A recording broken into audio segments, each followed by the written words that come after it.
waa qiso sheegaysa qofka cafiifka inuu ilaahay bedel khayr qaba siiyo qisadaynu ku soo gabagabayn lahayn waxa weeye mid kaloo iyaduna sheegaysa qofka xaaraanta iska daaya dad iyo duunyaba inuu ilaahay bedel khayr qaba siinayo jidka weyna dimashq niman ardaya baa wax ku akhrisan jiray qarniyadii dhexe nin daaliba baa ka mid ahaa cid masruufta muu haysanin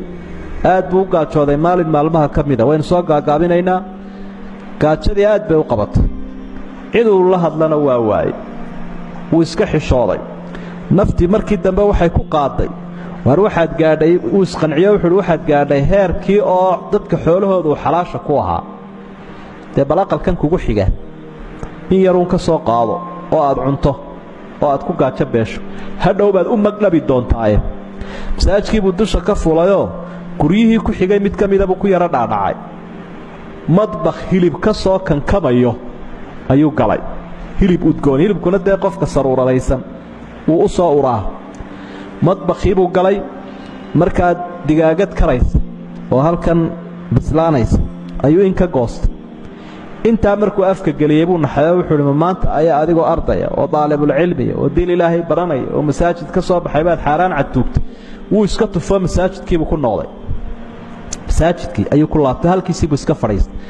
sheekhii baa kitaabkii bilaabay isagana indhihii baa madoobo kitaabkaba ma arkaya gaajo daraaddeed iyadoo xaaladiisu sidaa tahay ayaa ruux dumarahoo xijaaban ayaa halkaa isa soo taagtay sheekha agtiisii oo way la xanshashaqday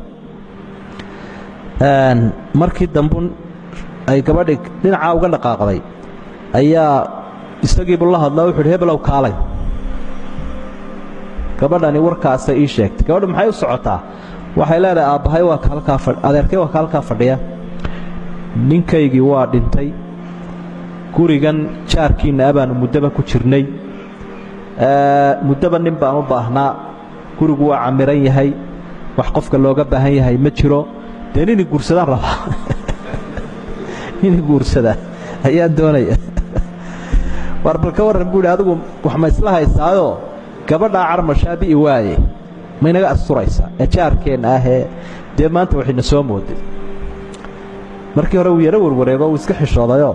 markii dambe wuxuu idhi haa diyaar baan hesha ana mustacid waayahay oo adeerkeed baa u yeedhay horay baa looga meheriyey markii dee kitaab buu joogayaa kitaabkiiba ka dhaqaaji gabadhii xaaskii siday noqotay gabadhii iyo adeerkeed buu horay ka raacay gurigiibay tegeen gurigiibuu saa u eegay guriguba shoo waa kii u dhacay waaya way fadhiisteen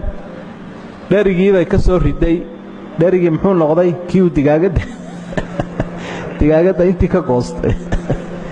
hambadiisii waa qiso dhacday bay ku leeyihin culimadu hambadiisii aba loo keenayba marka maxaa meeshii ka soo baxay xaaraantii uu ninkii iska daayey waxaa ka soo baxay inuu gurigii iyo gabadhii iyo maalkii iyo dherigii wixiiba isla helay waxa intaas oo xalaala tii horena xaaraantii ilaahay daraaddii buu daayey intaasoo dhan waxay walaalaya ka turjumayaan man taraka alxaraama liajli illaahi cawadahu allaahu khayran min dalik qofka xaaraan iyo xumaan ilaahay daraaddii u daaya ilaahay wuxuu siiyaa bedel khayr qabaa allah